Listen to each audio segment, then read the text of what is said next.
Sejumlah pernyataan multitafsir keluar dari Presiden terpilih Prabowo Subianto dalam acara Rakornas Partai Amanat Nasional. Mulai dari diksi, tak mau kerjasama jangan mengganggu. Kemudian menyinggung Bung Karno yang seolah-olah milik partai tertentu dan mengklaim dukungan dari sejumlah presiden sebelumnya termasuk Presiden saat ini Joko Widodo. Apakah pernyataan Prabowo itu berkaitan dengan belum terwujudnya pertemuan dengan Ketua Umum PDI Perjuangan Megawati Soekarno Putri? Kami diskusikan bersama dengan para narasumber. Bergabung saat ini politisi PDI Perjuangan Deddy Sitorus, lalu juga bergabung saat ini politisi Partai Gerindra Andre Rosiade dan Direktur Eksekutif LSI Jayadi Hanan. Selamat sore semuanya, apa kabar?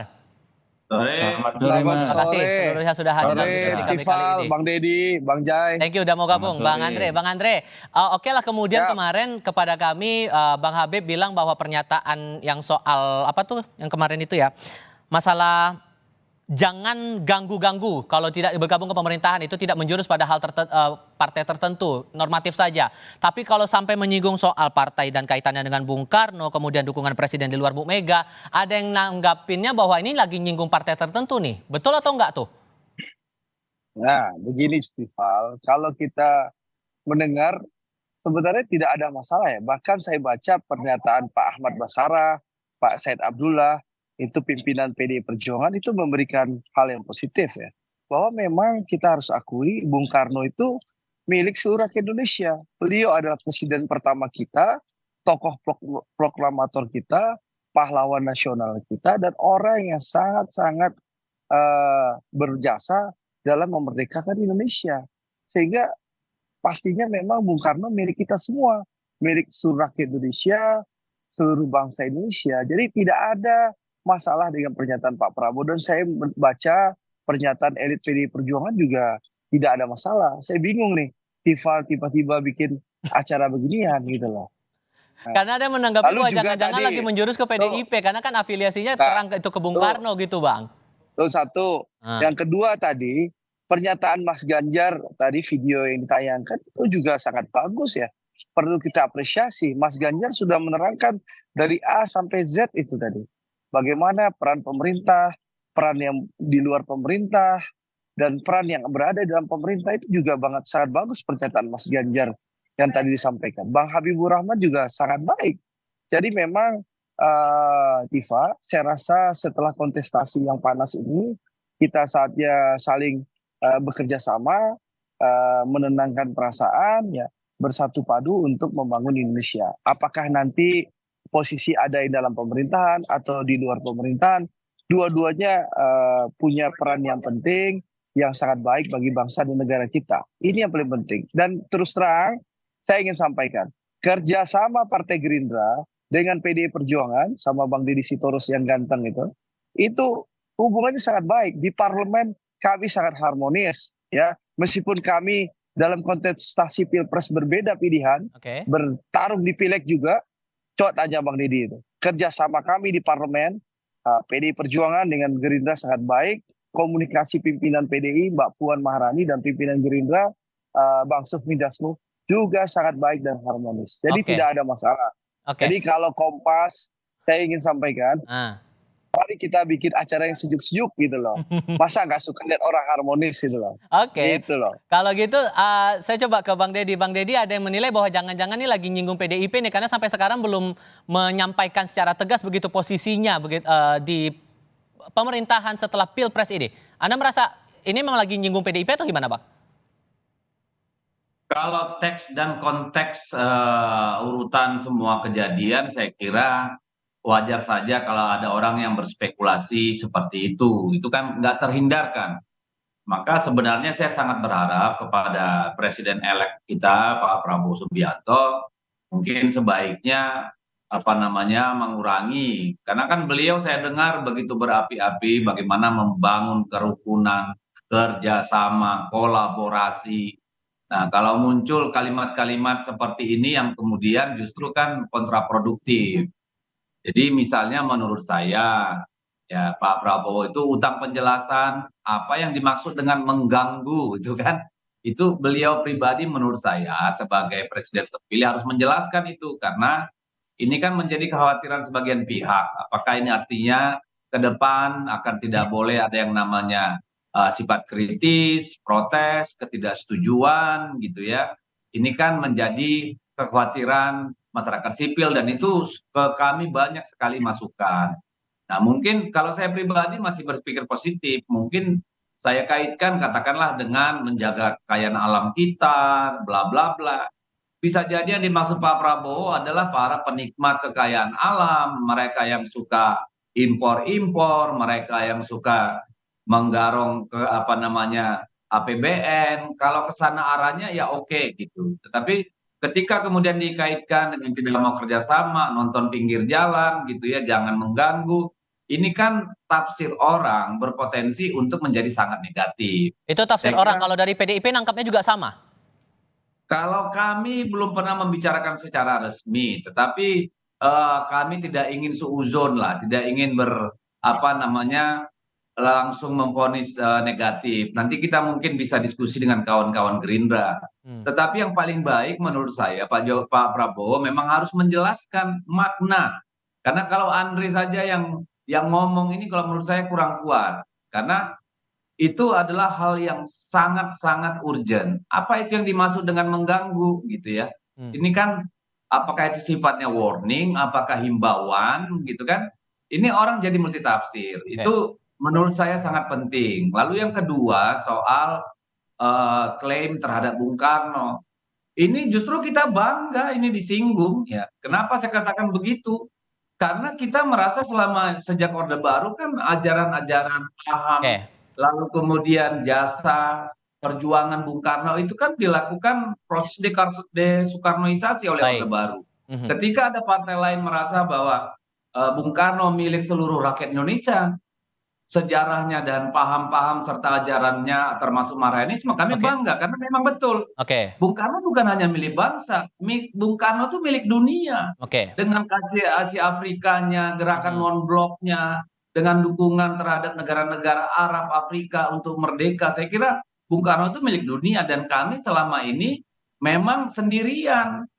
Tidak pernah kami Oke. mengklaim, bahkan Baik. Pancasila aja kita selalu menyebut Bung Oke. Karno adalah penggali. Gitu loh. Oke. Jadi PDI Perjuangan juga tidak pernah merasa melakukan klaim Mhm. tunggal terhadap Bung Karno. Oke.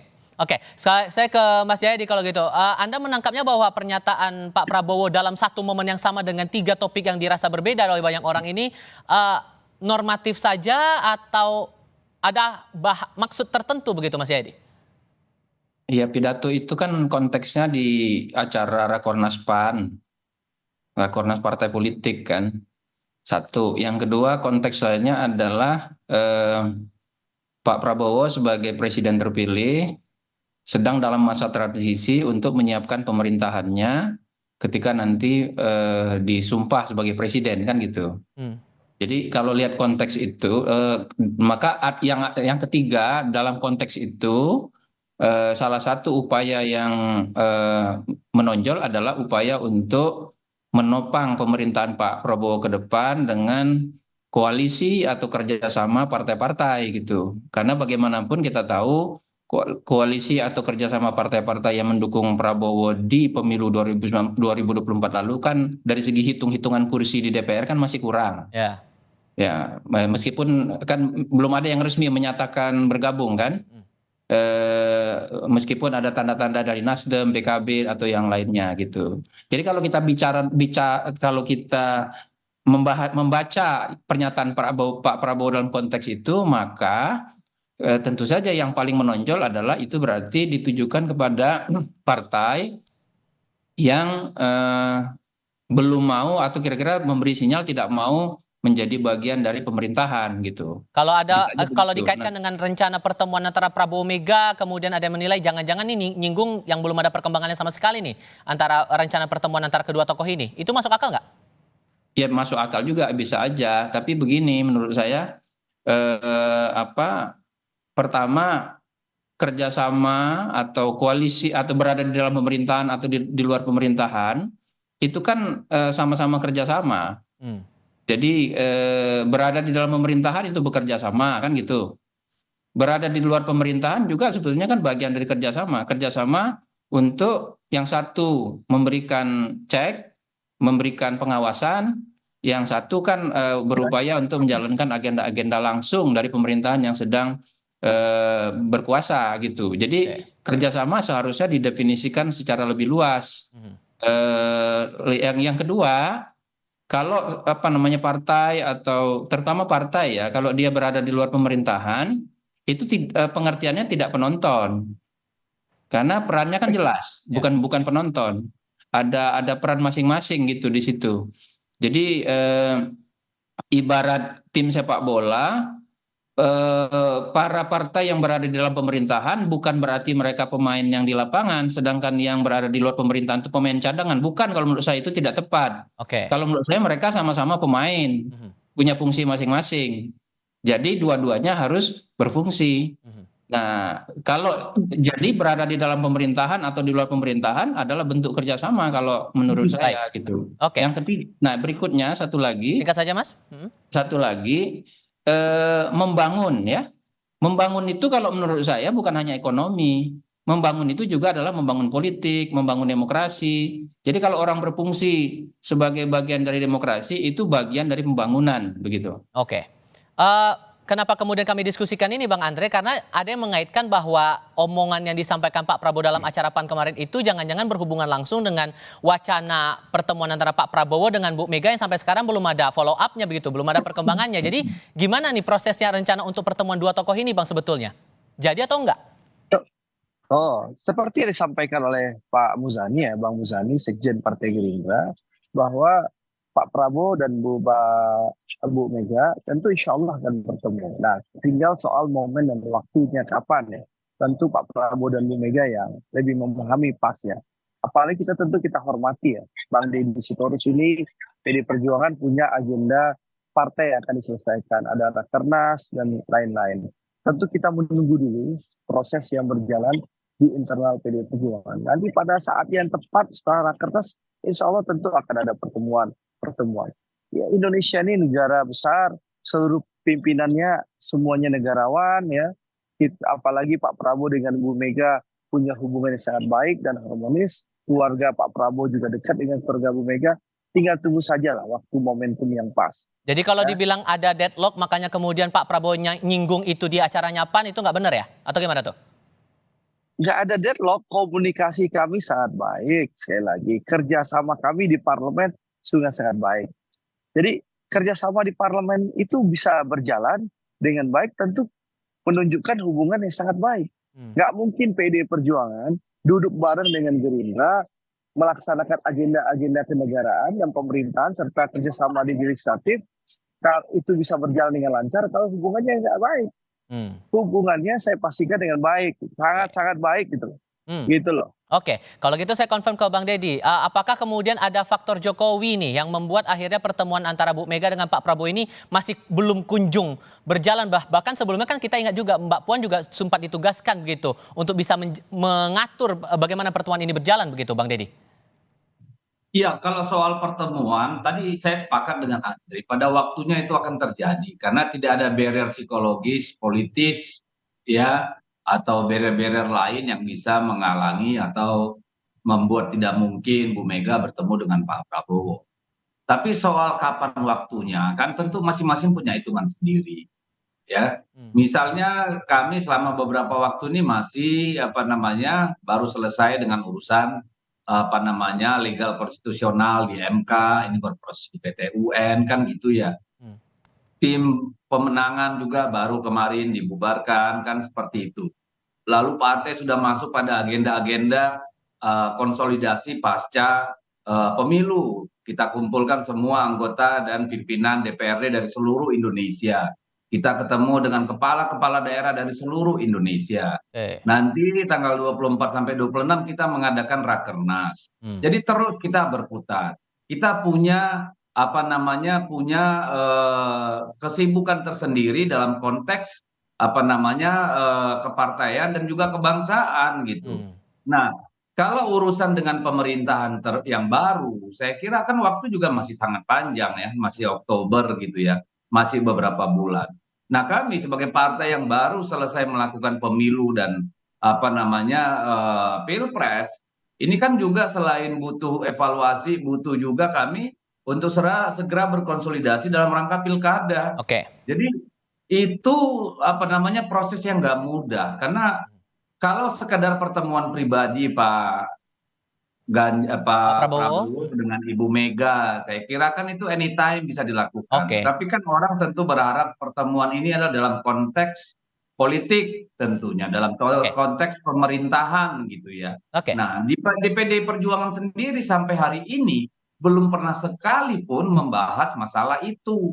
Hmm, Jadi kan nggak bisa ujuk-ujuk juga ini kan, oke, gitu loh. Jadi saya oke, kira nanti pada saatnya, apakah itu pasca pasca Rakernas atau sebelum Oktober atau setelah Oktober, kami pastikan bahwa PDI Perjuangan akan selalu berjuang bersama pemerintah manapun, oke, tetapi memang posisinya yang bisa jadi ya, dan itu belum diputuskan juga. oke. Jadi saya kira nggak usah terlalu khawatir atau dipertentangkan soal pertemuan Ibu Mega Oke, dengan Pak Prabowo, baik. kaitannya dengan Pak Jokowi. Pak Jokowi soon will be history gitu loh. Oke, Jadi nggak usah dikait-kaitkan lagi apa sudah kami urusan. tangkap. Oke, sudah kami tangkap maksudnya Bang Deddy. Terakhir, Mas Jayadi, singkat saja, apakah ada hubungannya nih masalah peran Jokowi ini di antara pertemuan antara Prabowo dan Mega yang rencananya bakal berlangsung, tapi ternyata sampai sekarang nggak jadi-jadi juga? Ya menurut saya ada ya. Tadi clue-nya kan sinyalnya dari Bang Dede jelas bahwa kalau pertemuan itu soal pertemuan pribadi nggak ada halangan apapun anytime bisa dilakukan. Tapi ini kan pertemuan politik. Nah kalau pertemuan politik itu kan terkait dengan ini muatannya apa? Apakah pertemuan itu cuma antara Pak Prabowo dengan sebagai ketua Gerindra atau presiden terpilih dengan Bu Mega sebagai ketua PDI? Mhm. Atau apakah di dalamnya juga ada agenda terkait dengan posisi dan peran Pak Jokowi yang akan dibicarakan juga dengan Bu Mega dan sebagainya. Apalagi di situ juga di koalisi Pak Prabowo sekarang ada Pak SBY misalnya kan. Mhm. Nah kalau itu semua kalau aspek-aspek agenda itu belum jelas, maka memang perlu waktu untuk memprosesnya. Oke, baiklah. Tentu perkembangan ini menarik untuk kita cermati bersama. Mas Jayadi Hanan, terima kasih. Bang Andre Rosiade, terima kasih. Bang Deddy Sitorus, terima Terima kasih juga kasih sudah hadir dalam semua. diskusi kami Terima kali ini. kasih. Selamat sore Dulu. semuanya. Yuk, duluan Bang.